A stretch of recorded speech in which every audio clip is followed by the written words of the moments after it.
Hello friends, welcome to street catalogue. ఈరోజు మనం ఒక మంచి శాకాహార భోజనాన్ని ఆస్వాదించబోతున్నాం.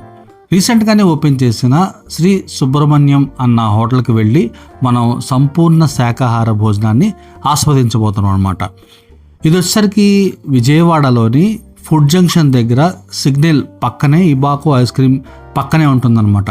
సో చూడండి, మనం చూస్తుంది బిఆర్టీఎస్ రోడ్డు. ఇది వచ్చేసరికి సుబ్రహ్మణ్యం హోటల్ అనమాట, శ్రీ సుబ్రహ్మణ్యం హోటల్ అనమాట. ఇది వచ్చేసరికి ఒక ప్యూర్ వెజిటేరియన్ హోటల్ అనమాట. గ్రౌండ్ ఫ్లోర్లో వచ్చేసరికి కర్రీస్ పాయింట్ మరియు పార్సల్ సెక్షన్ ఉంటుంది. ఫస్ట్ ఫ్లోర్లోకి వెళ్తే కనుక డైనింగ్ హాల్ ఉంటుందన్నమాట. సో ఇట్లా మనం ఫస్ట్ ఫ్లోర్లోకి వెళ్తే కనుక డైనింగ్ హాల్ మనకి ఇక్కడ కనిపిస్తుంది. డైనింగ్ హాల్ అయితే చాలా బ్రహ్మాండంగా వీళ్ళు ఏర్పాటు చేయడం జరిగింది. ఏసీ అంబియన్స్ అనమాట. సో మనం వచ్చేసరికి ఇక్కడ దాదాపుగా 11:15 అట్లా అయింది. సో అందుకని అప్పుడప్పుడే స్టార్ట్ అవుతుంది. ఇక భోజనాలంటే రష్గా ఉండాలంటే దాదాపుగా 1 గంట తర్వాతే కదా రష్గా ఉండేది. సో నేనైతే 11:30కి అయితే ఇక్కడికి రావడం జరిగింది. ఇది వచ్చేసరికి మన బిఆర్టీఎస్ రోడ్డు. ఇది వచ్చేసరికి ఇబాకో ఐస్ క్రీమ్ అనమాట. దీని పక్కనే ఉంటుంది. ఆ రోడ్లో స్ట్రైట్గా వెళ్తే కనుక సంగీత కళాశాల. ఇప్పుడైతే మీకు ఈ అడ్రస్ అయితే క్లియర్గా అర్థమై ఉంటుంది అనుకుంటున్నా. ఇంకా డౌట్ ఉంటే కామెంట్ బాక్స్లో రాయండి, మీకు ఇంకా స్పష్టంగా చెప్తాను నేను. ఇక చూడండి, ఇవన్నీ కూడా కర్రీస్ పాయింట్లో కర్రీస్ అనమాట. సో ఇక్కడ ఏమేమి ఉంటాయి అన్నీ కూడా వీళ్ళు ఇక్కడ భోజనంలో వడ్డిస్తారు. ఫస్ట్ చెప్పేసిన భోజనం ఖరీదు వచ్చేసరికి 130 రూపాయలు. అనేక రకాల ఐటమ్స్ దాదాపుగా 15 నుండి 18 ఐటమ్స్ దాకా వీళ్ళు వడ్డిస్తారు. స్వీట్తో సహా దాదాపుగా 18 ఐటమ్స్ దాకా ఉంటాయి. ఇటు అటుగా అంటే 15 నుండి 18 ఐటమ్స్ దాకా ఉంటాయి అన్నమాట. సో అన్నీ కూడా ఇక్కడ మనకి చక్కటి అరిటాకులో వీళ్ళు భోజనాన్ని వడ్డిస్తారనమాట. రీసెంట్గానే ఓపెన్ చేసిన ఈ హోటల్లో భోజనం నేను ఆస్వాదించాను. రివ్యూ మీకు తర్వాత చెప్తాను. ఇది వచ్చేసరికి ఫస్ట్ ఫ్లోర్ అనమాట. చూడండి, చక్కగా ఐటమ్స్ అన్నీ నీట్గా రెడీ చేసి పెట్టారు. పైన ఏసీ అంబియన్స్. ఇక్కడ మనం భోజనం తింటే కనుక 130 రూపాయలు వీళ్ళు ఛార్జ్ చేస్తారు. ఒక పెళ్లి భోజనాన్ని తలపిస్తుంది. స్వచ్ఛమైన శాకాహారము, నాన్ వెజ్ అసలు దొరకదు. ప్యూర్ వెజిటేరియన్ హోటల్ ఇది. సో అంబియన్స్ చూడండి ఎంత చక్కగా ఉందో.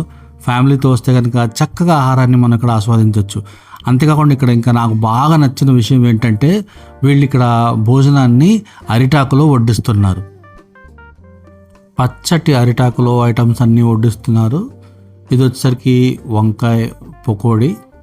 ఇంకో ఫ్రై సెక్షన్లో వచ్చేసరికి కాకరకాయ ఫ్రై వచ్చింది, తోటకూర పప్పు, బఠానీల కర్రీ, ఫ్లేవర్ రైస్లో ఇది వచ్చేసరికి పెరుగన్నం అనమాట, చారు, సాంబారు, పప్పు, ఒక వంకాయ గుజ్జు కూర, ఇవన్నీ మనకి వడ్డించడం జరిగింది. దీంతోపాటు నెయ్యి కూడా ఉంది, స్వీట్ కూడా ఉంది. 130 రూపాయలకి ఇన్ని ఐటమ్స్ అంటే చాలా గ్రేట్ కదా. అసలు మనకి కొన్ని హోటల్స్లో తింటున్నప్పుడు కొన్ని ఐటమ్స్ మనకి చాలా బాగుంటాయి, కొన్ని మామూలుగా ఉంటాయి. కానీ ఇక్కడ మాత్రం ప్రతి ఐటమ్ కూడా మామూలుగా లేదు, నెక్స్ట్ లెవెల్ అసలు. సో అన్నీ కూడా మనకి వడ్డించేసరికి ఇక్కడ మనం ఇంకా భోజనాన్ని ప్రారంభిద్దాం. చక్కటి ఏసీ అంబియన్స్లో కూర్చొని అరిటాకులో మనశ్శాంతిగా. అందరికంటే ముందు నేను వచ్చాను.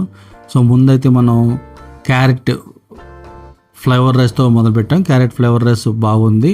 ఆ తర్వాత తోటకూర పప్పు చక్కగా నెయ్యి వేసి కలుపుకొని, ఇక నా ఫేవరెట్ అయిన ఈ కాకరకాయల ఫ్రైలో నంచుకొని ఒకసారి తిందాము. అసలు మామూలుగా లేదు. పప్పు ఫ్లేవర్ సూపర్గా ఉంది, అసలు చాలా చాలా బాగుంది పప్పు. ఇక మన భోజనాన్ని అంతా కూడా ఈ పప్పుతోనే ముగించేయచ్చు అనమాట, అంత కమ్మగా ఉంది పప్పు. ఇది వచ్చేసరికి వంకాయ గుజ్జుకూర అనమాట. ఇంకోటి బఠానీ కర్రీ కూడా వీళ్ళు క్యాబేజీ బఠానీ కర్రీ కూడా వడ్డించారనమాట. చూడండి ఐటమ్స్ ఎన్ని ఉన్నాయో. దీంతోపాటు చిప్సులు కూడా వీళ్ళు వేశారు. ఒక పెళ్ళి భోజనాన్ని తలపిస్తుందంటే నమ్మండి, పప్పు మాత్రం అసలు కమ్మగా ఉంది, చాలా బాగుంది. పప్పులో నెయ్యి వేసుకొని అలా కలుపుకొని వేడి వేడి అన్నంలో ఈ కాకరకాయ ఫ్రై నంచుకొని తింటుంటే అసలు మామూలుగా లేదు, సూపర్గా ఉంది.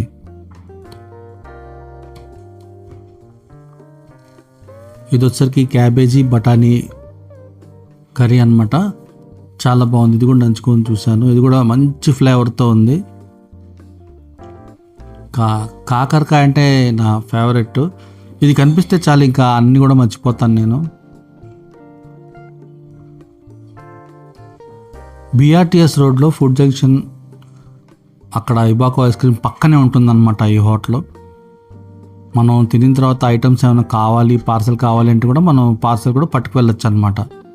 సో చూడండి, నాకు బాగా నచ్చిన ప్రత్యేకమైన విషయం ఏంటంటే, చాలాసార్లు మనం వీడియోస్లో చెప్తుంటాం అరిటాకులు ఇస్తరాకుల్లో వాడాలని చెప్పి. వీళ్ళు స్టార్టింగ్లోనే ఇక్కడ ఈ అరిటాకులో స్టార్ట్ చేశారనమాట. అరిటాకులో మనం వేడి పదార్థం ఏమన్నా వేసి దాంట్లో తింటుంటే ఆ అరిటాకు యొక్క ఫ్లేవర్ కూడా మనకి ఆ ఐటెంలో కలుస్తుంది. సో చక్కగా చూడండి, ఇంకోసారి రైస్ నేను వడ్డించుకొని అందులో మళ్ళీ నెయ్యిని కలుపుకొని పప్పులో తింటున్నాను. చాలా బాగుంది. కాకరకాయలు చూడండి, అసలు ఎంత బాగుందంటే ఫ్రై, అసలు అందరికి ఇలా కుదరదు.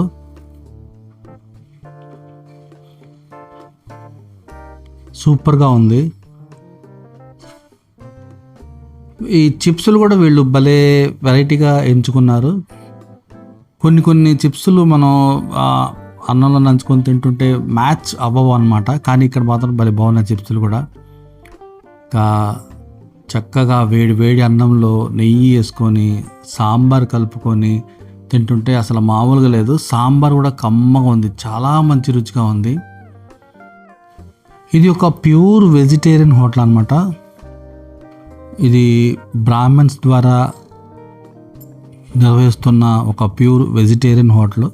ఇక్కడ అన్నీ కూడా మన అమ్మమ్మ వాళ్ళ ఇంట్లోనో నాయనమ్మ వాళ్ళ ఇంట్లోనో తిన్న ఈ సాంప్రదాయ రుచులు, పాత రుచులు మనకి ఈ హోటల్లో భోజనం చేస్తుంటే గుర్తొస్తూ ఉంటాయి. సాంబార్ చాలా కమ్మగా ఉంది. ఇటువంటి టేస్ట్ చూసి నేను చాలా కాలమైంది. సూపర్గా ఉంది. ఇక కమ్మని మిరియాలతో కాసిన చారు అలా కలుపుకొని వేడి అన్నంలో అలా చారు కలుపుకొని అలా కొంచెం నెయ్యి అలా వేసుకొని కలుపుకొని తింటే మామూలుగా ఉండదు అసలు. పాతకాలంలో మనకి గొంతులో ఇబ్బంది ఉంటే కనుక వేడి మిరియాల చారు కాపించి అది లైట్గా గ్లాసులో వేసి తాగమని చెప్పేవాళ్ళు. చాలా బాగుంది చారు కూడా. ఇప్పుడు దాకా నేను టేస్ట్ చేసిన ప్రతి ఐటెం కూడా చాలా కమ్మగా ఉన్నాయి. పెరుగు చూడండి, గడ్డ పెరుగు. మనం ఇక్కడ భోజనం చేస్తుంటే ఏదో హోటల్లో తిన్న ఫీలింగ్ కాదు, మన చుట్టాల ఇంట్లో, అమ్మమ్మల ఇంట్లోనో నాన్నమ్మల ఇంట్లోనో తిన్న ఫీలింగ్ అయితే నాకు కలుగుతుంది. చక్కటి భోజనము. 130 రూపాయలకి వీళ్ళు ఇంత మంచి భోజనాన్ని వీళ్ళు అందిస్తున్నారంటే గ్రేట్. ప్రతి ఐటమ్ కూడా చాలా బాగుంది. ఇటువంటి మంచి వీడియోస్ కోసం మన ఛానల్ సబ్స్క్రైబ్ చేయండి. స్వీట్ కూడా చాలా కమ్మగా ఉంది. Thank you for watching.